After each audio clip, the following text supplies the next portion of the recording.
Chers résistants, il s'est passé énormément de choses depuis ma dernière vidéo. Je vous écris cette lettre sous forme de vidéo assis à mon bureau alors que je prends conscience que vous avez peut-être besoin de quelques paroles réconfortantes dans le tumulte qui nous entoure. Oui, nous sommes cernés. Oui, le danger nous entoure partout où nous posons les yeux. Oui, le piège qu'on voit venir de loin depuis longtemps n'en finit pas de se refermer sur nous sans qu'il nous semble possible d'arrêter et même d'inverser sa course folle.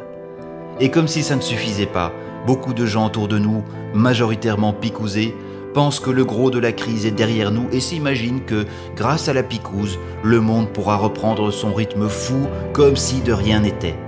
Ce monde qui a montré tellement de faiblesse, ce monde qui courait sans savoir où il allait, ce monde qui en réalité avait atteint ses limites. Il y en a vraiment qui pensent que tout va pouvoir rentrer dans l'ordre comme on nous le raconte, parce que la télé le leur a dit.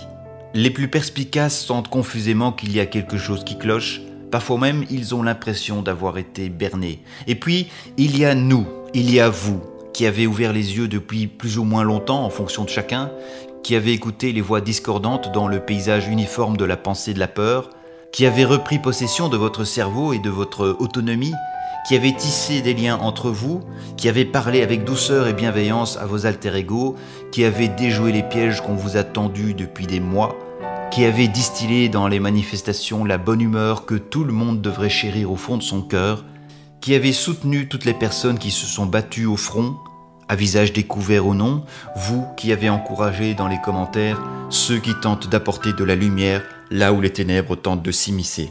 Bien que je n'ai aucune autorité pour le dire, je vous le dis tout de même, je suis fier de vous. Je suis fier de nous, et vous pouvez l'être aussi. Ça fait bien 2 décennies que je sens que le monde n'est pas comme il devrait être, mais il est tellement difficile de lutter seul.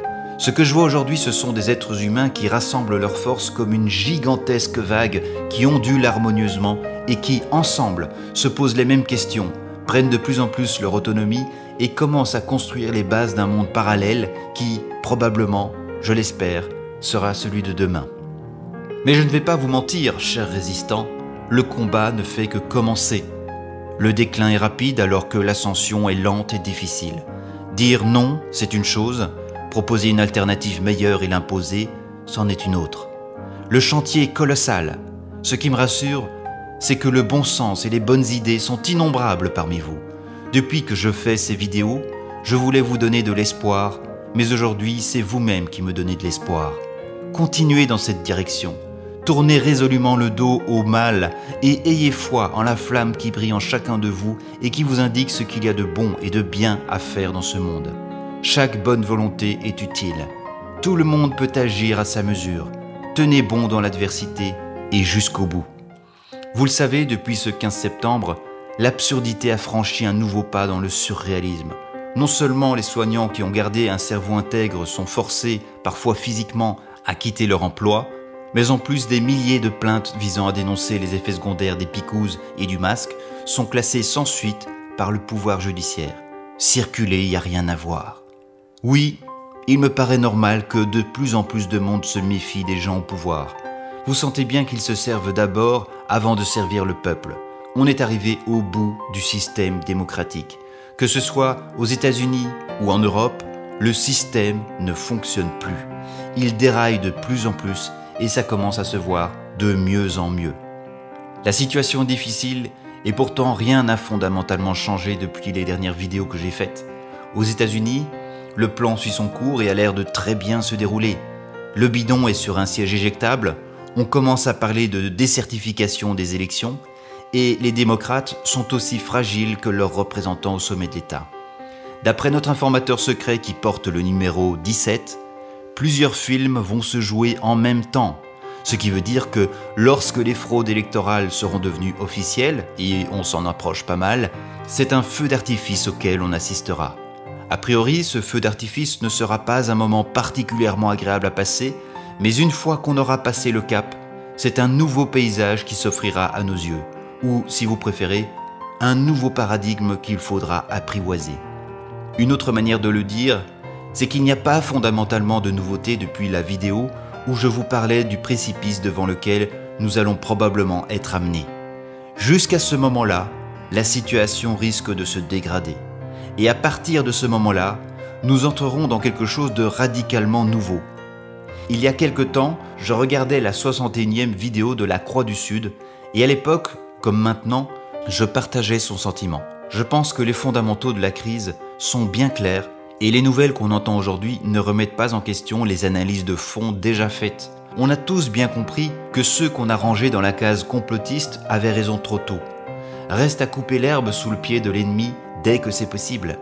Le caractère pacifique des manifestations doit à ce titre rester central. C'est l'arme la plus efficace dans une guerre d'hypocrites.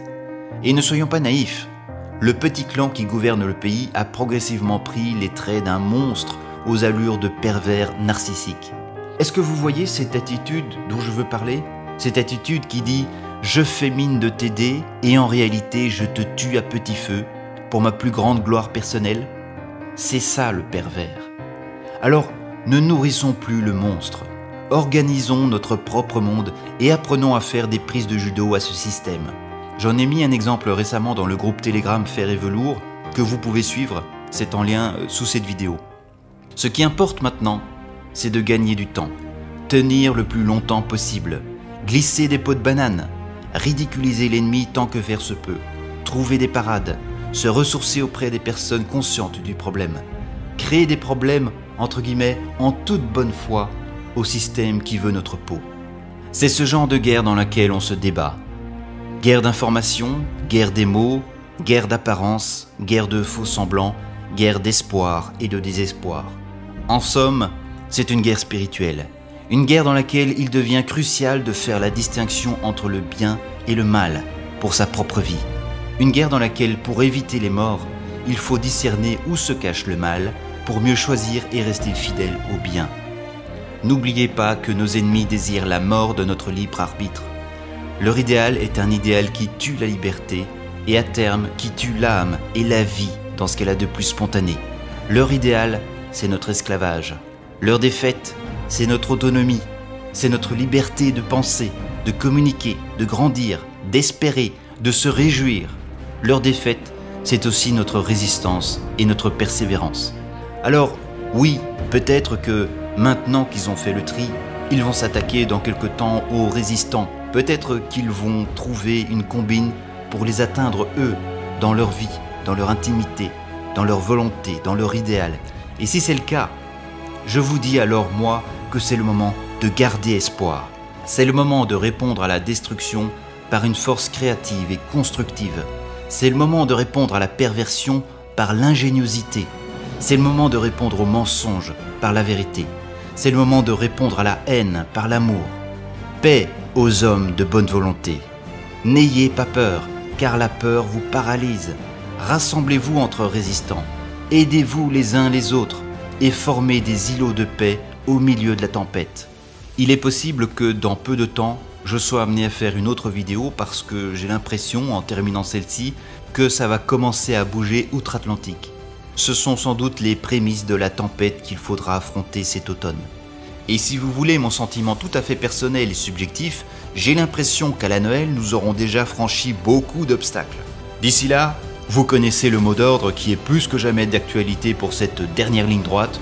On reste groupé, on garde le focus sur la cible et on serre les fesses. Haut les cœurs et à bientôt. N'oubliez pas de vous abonner et d'activer la cloche pour être informé de mes prochaines vidéos. Et on avance ensemble.